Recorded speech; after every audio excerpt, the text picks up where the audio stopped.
The Wonderful Tower of Watts by Patricia Zelver.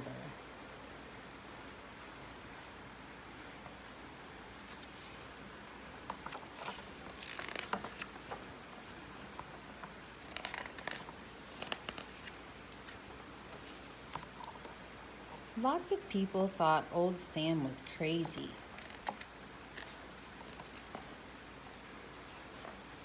Old Sam's real name was Simon Rodia. He was a small man who dressed in ragged overalls, a shirt with sleeves cut off, and a greasy hat. His arms and face were always covered with dust. Simon Rodia had come from Italy as a young man and spoke with a thick accent. He bought a little bungalow in Watts, a poor neighborhood that was half town, half country, outside the city limits of Los Angeles. He baked his bread in an outdoor oven he had made, just like the oven his mother had used in the old country. Sometimes he was friendly and smiled at people with a gap-toothed smile. Other times his thoughts seemed far away and he would speak to no one.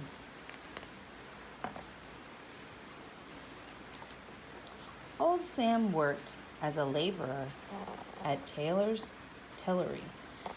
Every evening he got off the streetcar carrying a large burlap sack of broken tiles. What's old Sam going to do with those? People said.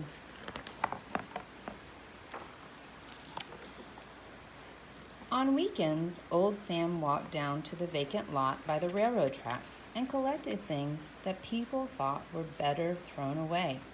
He brought home blue milk of magnesia bottles, broken bits of colored pottery, even pieces of broken mirrors. Sometimes he paid the neighborhood kids pennies or cookies to bring him empty green soda pop bottles and sacks of seashells. What does old Sam want with all that junk? People wondered.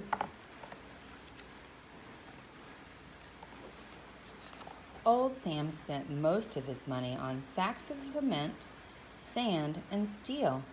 People could hear him working in his backyard behind a high fence. Old Sam, what's he up to? They said.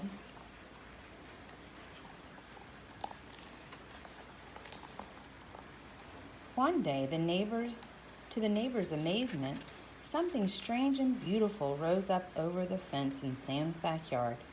It was a lacy web of steel, covered with the skin of concrete, in which old Sam had stuck glittering bits of tile, glass mirrors, pottery, and seashells. Was old Sam building a fairy castle? A church spire? A tower on which he could climb to the sky?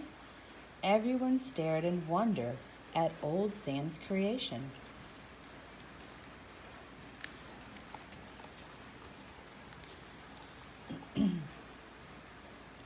Sam went on working.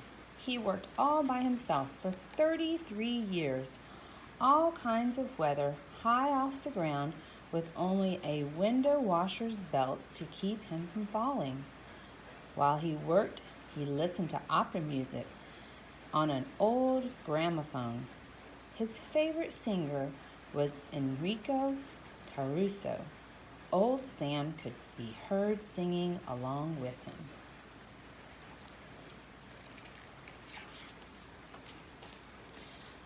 The children of the neighborhood grew up and had their own children who watched old Sam's towers soaring into the sky.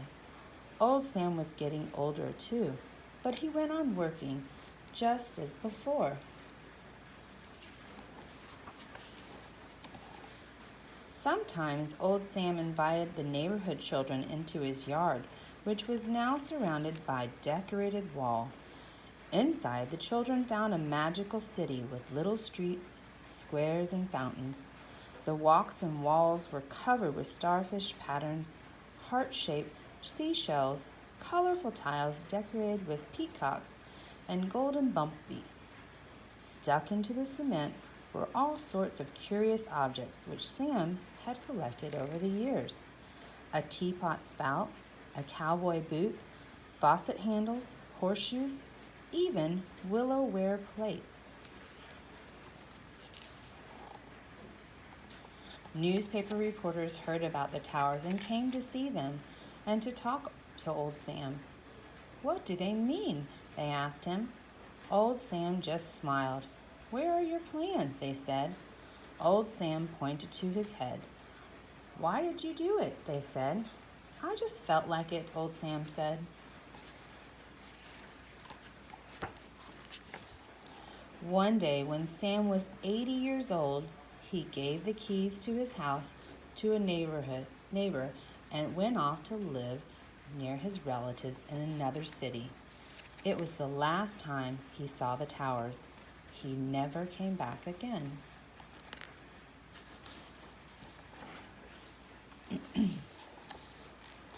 Los Angeles grew up around Watts. The city officials decided the towers must be dangerous. They could fall down in an earthquake or a windstorm.